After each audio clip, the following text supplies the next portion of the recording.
Modern mothers give birth in hospitals, surrounded by doctors, nurses, medicine, and technology that can save lives when something goes wrong. If complications appear, surgeons can perform emergency procedures. If infection strikes, antibiotics can help. If a baby struggles to breathe, specialized equipment may keep them alive.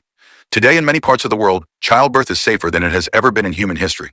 But for almost all of human existence, none of those things existed. No hospitals, no ambulances, no antibiotics, no blood transfusions, no emergency surgery, and no way to call for help.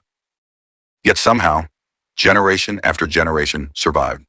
Every person alive today is descended from an unbroken chain of mothers who successfully gave birth under conditions that would seem terrifying to most people today. At first, that almost sounds impossible, because human childbirth is surprisingly difficult. In fact, compared to many other animals, it may be one of the most challenging births in the natural world. A newborn horse can stand within hours. A newborn deer can quickly follow its mother. Human babies are different. They're helpless, fragile, and completely dependent on adults for years. At the same time, they have unusually large heads, large enough to contain the brains that eventually helped our species spread across the planet. And for hundreds of thousands of years, mothers had to deliver those babies without modern medicine. No pain relief, no fetal monitoring, no emergency backup, just people trying to survive. So how did they do it? Why is human childbirth so difficult in the first place? And how did our ancestors continue raising families in a world where almost everything seems stacked against them? To answer that question, we need to travel far beyond recorded history, to a time before cities, before farming, before civilization itself, to a world where becoming a mother could be one of the greatest risks a person would ever face.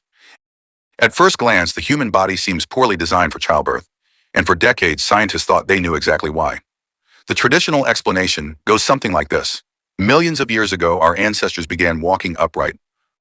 Over time, that changed the shape of the pelvis. Meanwhile, human brains were growing larger.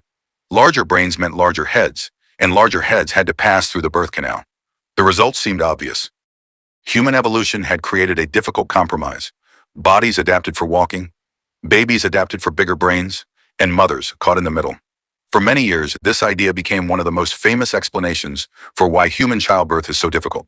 But then researchers started asking an uncomfortable question. What if that wasn't the whole story? In 2012, a group of scientists proposed an alternative explanation. Perhaps babies are not born when they are because of space. Perhaps they are born because of energy. Growing a human fetus requires an enormous amount of fuel. As pregnancy progresses, the mother's body works harder and harder to support both herself and the developing baby. Eventually, it may approach its metabolic limits. In other words, pregnancy might end not only because the baby is getting bigger, but because the mother's body can only sustain that level of energy demand for so long. Today, scientists continue debating exactly how these factors interact. Was it the pelvis, the brain, the mother's metabolism, or some combination of all three? The answer is still being investigated. But regardless of which explanation proves most important, one fact remains clear. Human childbirth is unusually challenging, and it has been for a very long time. Now imagine facing that challenge 50,000 years ago. You're pregnant, the baby is growing. But life doesn't stop. You still need food, you still need water, you still need shelter. And unlike most people today, you cannot simply take time away from the demands of survival. For most of prehistory, humans lived as hunter-gatherers. They moved through forests, grasslands, mountains, deserts, and sometimes frozen landscapes. Pregnancy happened in the middle of all of it. A growing baby requires nutrients, lots of them. The mother's body must build new tissue, support fetal development, and prepare for childbirth. All of that requires energy. Today, many pregnant women have access to supermarkets, vitamins, and healthcare. Ancient humans did not. Some seasons brought abundance, others brought uncertainty. A successful hunt could provide food for days. A failed hunt could mean a very different outcome. Researchers studying hunter-gatherer societies have found that pregnancy often involves a delicate balancing act. The mother must obtain enough energy to support the baby, but she must also avoid exhausting herself. Too little nutrition can create problems. Too much physical strain can create others. Human beings are remarkably adaptable. But pregnancy added another layer of difficulty to an already demanding life, and that was before the real danger arrived, the birth itself. For 9 months, the risks of pregnancy build slowly. Then comes the moment everything depends on: labor. Today, doctors can monitor contractions, track the baby's heartbeat, and quickly respond when complications appear. Prehistoric mothers had none of those advantages. Once labor began, there was no machine to reveal what was happening inside the body. No ultrasound, no operating room, no emergency team waiting nearby. Only experience, observation, and hope. For many women, labor likely ended successfully. Human beings would not exist otherwise. But childbirth has always been unpredictable. A baby might be positioned incorrectly. Labor might continue for many hours. The mother could become exhausted. Serious bleeding could occur. And in a world without modern medicine, even problems that seem manageable today could become life-threatening. Anthropologists studying traditional societies have found that childbirth is rarely a completely solitary event. Across many cultures, women are often assisted by experienced relatives, friends, or birth attendants. Exactly how prehistoric groups handled childbirth is impossible to know with certainty, but many researchers suspect that social support played an important role. And that makes sense. When survival is uncertain, experience becomes valuable. A woman who had already gone through childbirth several times possessed knowledge that could not be learned from books. Knowledge about pain, positioning, timing, and recognizing when something seemed wrong. Long before medicine became a science, experience itself was often a survival tool. But even the most experienced helper could not solve every problem. Because some dangers came from the human body itself. One of the most uncomfortable truths about evolution is this. Evolution does not care about comfort. It does not care about safety. It only cares about whether enough individuals survive to reproduce. And that helps explain something important about human childbirth. Just because a trait is risky doesn't mean evolution will eliminate it. As long as enough mothers and babies survive, the species continues. Human intelligence provided enormous advantages. It helped our ancestors communicate, cooperate, make tools, adapt to new environments. Eventually, it helped humans spread across nearly every continent on Earth. But those larger brains came with costs. One of those costs was childbirth.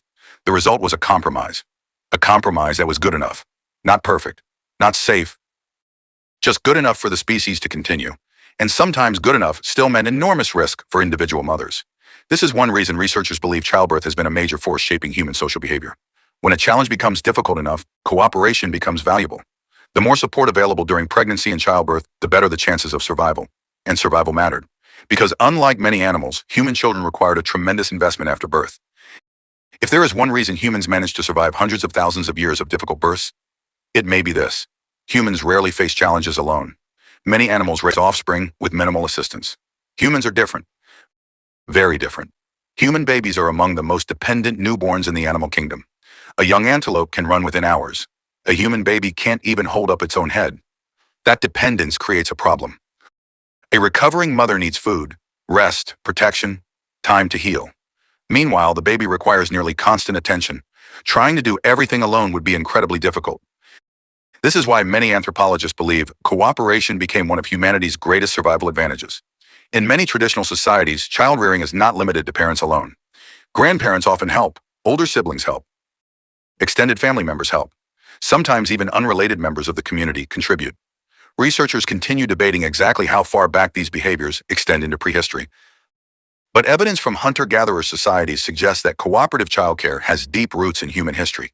Some scientists have even proposed the famous grandmother hypothesis. The idea is simple. Human females often live long after their reproductive years end. That is unusual among mammals. According to this hypothesis, older women may have helped younger mothers raise children, increasing the survival chances of future generations. The details remain debated, but the possibility is fascinating, because it suggests that wisdom itself may have become an evolutionary advantage. Not strength, not speed, knowledge, and the willingness to share it. When people think about prehistoric childbirth, they often focus on the dangers. And those dangers were real. Infections, malnutrition, difficult labor, bleeding, the absence of modern medical care. Any of these could become deadly. But there is another way to look at the story, a more surprising way. Instead of asking why childbirth was so dangerous, we might ask why humanity succeeded at all. Because by every measure, the odds often seem stacked against us. Human babies are unusually helpless. Human pregnancies are energetically expensive. Human childbirth is remarkably difficult. And prehistoric life was already filled with challenges before pregnancy entered the picture. Yet somehow, generation after generation survived. Not perfectly, not without loss, but often enough.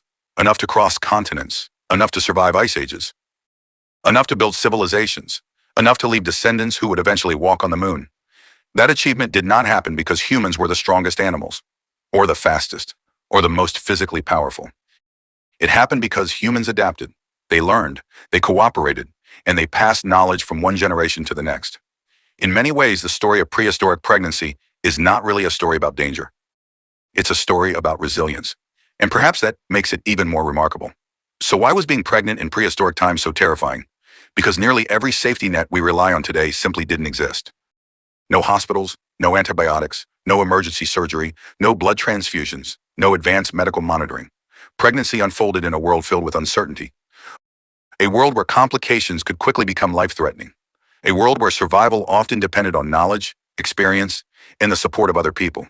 Yet despite those dangers, humanity endured. Scientists still debate exactly why human childbirth evolved the way it did. Some point to the challenges created by our large brains. Others emphasize the limits of the mother's metabolism.